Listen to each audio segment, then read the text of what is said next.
అదో గున్నేనుగో.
పెద్ద పులి సాధు జంతువుల్ని చంపి ఆరగించిన తర్వాత తీరిగ్గా ఆవులిస్తుంది.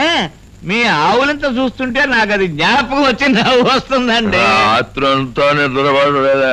ఏం చేద్దాం? అబ్బాయి వస్తున్నాడన్న వార్త తెలిసిన ఆనందంలో అడుగు ఫాదరే కొండల నాయుడు. నాయన కొండల నాయుడు, నేటితో నీకు 25 వసంతాలు నిండాయి. అంతేగాక సంపూర్ణ విజ్ఞానవంతుడు కూడా అయ్యావు. అవును ఫాదరే, ఎంతో కష్టపడి మెట్రిక్ కూడా పాస్ అయ్యాను. మామూలుగానా? జిల్లాలో ఉన్న మొత్తం 16 స్కూళ్లలోనూ చదివిన ఖ్యాతి నీ ఒక్కడికే దక్కింది. ఈ రోజు నుంచి నిన్ను సంపూర్ణ వ్యాపారవేత్తగా మార్చి ఈ సీజనుకే రాజును చేస్తాను. మన వ్యాపార కేంద్రాలు చూపిస్తాను, పద.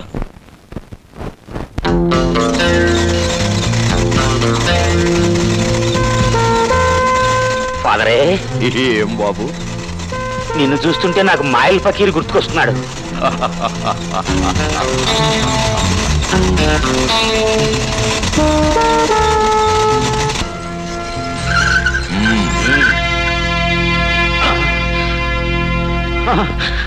ఫాదరే, ఇది భూలోకమా యమలోకమా?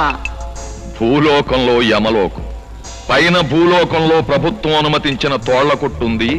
మనం దొంగతనంగా చంపించిన జంతువుల్ని ఇప్పుడు మనం వచ్చిన మార్గం గుండా ఇక్కడికి తీసుకొస్తాం. అలా తీసుకొచ్చిన జంతువుల చర్మాల్ని ఈ ద్రావకంలో ముంచి రసాయన శుద్ధి చేసి ఆ తోళ్లని దొంగచాటుగా అమ్ముకుంటాం. ఫాదరే, ఇంత బతికి నువ్వు చేస్తోంది తోళ్ల వ్యాపారమా? తోళ్ల వ్యాపారం అని అంత తేలిగ్గా తోసేకు.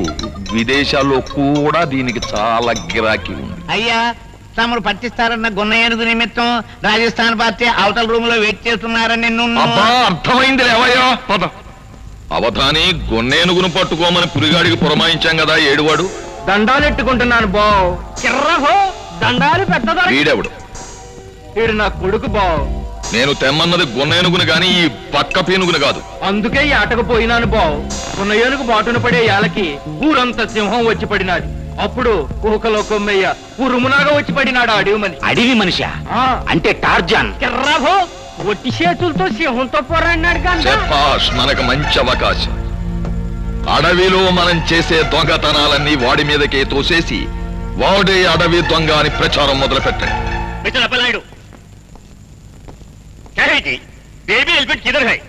ఉండండి సార్, తొందర పడితే ఎలా? జరా వెయిట్ చేయాలా? అలా ఏంటి వస్తుందండి.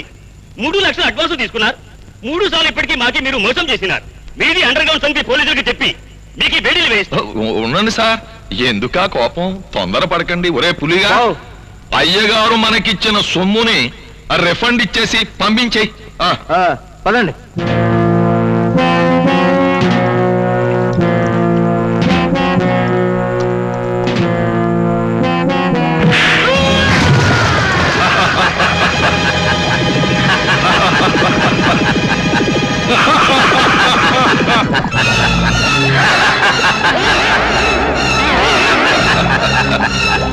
పరాయి రాష్ట్రం నుంచి విమానం ఎక్కొచ్చి ఏనుగో ఏనుగో అని కలవరించి పొరపాటున నోరు జారి పాతాళంలో పడిపోయి అస్థి పంజరంగా మారిపోయాడు. ఫాదరే, నువ్వింత పెద్దవాడు ఎలా అయ్యావో నాకు ఇప్పుడు అర్థమైంది.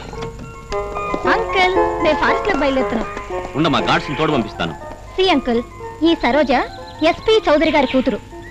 అడవి జంతువులకు భయపడే రకం కాదు. ఫారెస్ట్ లో ఉన్న మంచి లొకేషన్స్ అన్ని ఫోటోలు తీసుకుని వచ్చి నీకు చూపిస్తాను. జాగ్రత్త సుమా. వస్తాను అంకుల్. నమస్కారం ఫారెస్ట్ ఆఫీసర్ గారు. ఓ, అప్పలనాయుడు గారా? సంతోషం, కనీసం గుర్తుపట్టారు. చూడండి, తమను పార్టీకి పిలిచాను రాలేదు, భోజనానికి పిలిచాను రాలేదు, కనీసం సన్మానానికైనా దయచేయమని రాలేదు. అందుకు నేను చాలా బాధపడుతున్నాను. చూడండి అప్పలనాయుడు గారు, మీతో స్నేహం చేయడం నా వృత్తికి పడదు. ఎందుకంటారా? ఈ అడవిలో ఉన్న జంతువులు చనిపోకుండా చుట్టం నా ధర్మం అయితే, చచ్చిపోయిన జంతువుల చర్మాలమ్ము కూడా మీ వ్యాపారం. మనిద్దరి మధ్య స్నేహం ఎలా కుదురుతుంది చెప్పండి? నేను చచ్చిపోయిన జంతువులను కొంటున్నానే తప్ప జంతువుల్ని చంపడం లేదు కదా. చచ్చిపోయిన మనుషులే వీడు నన్ను చంపాడని సాక్ష్యం చెప్పలేరు, ఇక జంతువులేం చెప్తాయిలేండి. డ్రైవర్, ఫాదరే, వీడు నిజాయితీకే ఫాదర్ లా ఉన్నాడు. మనం అవినీతికే తాతలం కదా. చూడు, నువ్వింకో 4 రోజులు ఈ గెస్ట్ హౌస్ లోనే ఉండు. అవధానిని కూడా నీతో ఉండమని చెప్తాను. నువ్వు నెమ్మదిగా సరోజను లొంగ తీసుకో. ఎస్పీ గారి కూతురు గనక సిటీని దోచుకోవచ్చు, ఫారెస్ట్ ఆఫీసర్ గారి బంధువు గనక అడవిని దోచుకోవచ్చు. కరెక్ట్. ఈ రోజు నుంచి సమాజాన్ని కొత్తగా ఎలా దోచుకోవాలో నువ్వు ఆలోచించు. సరోజ హృదయాన్ని మొత్తంగా ఎలా దోచుకోవాలో నేను ఆలోచిస్తా. ఇదే తండ్రి కొడుకుల సవాల్.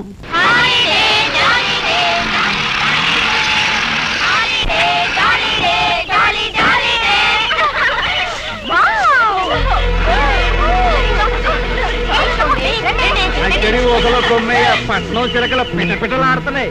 పదండి.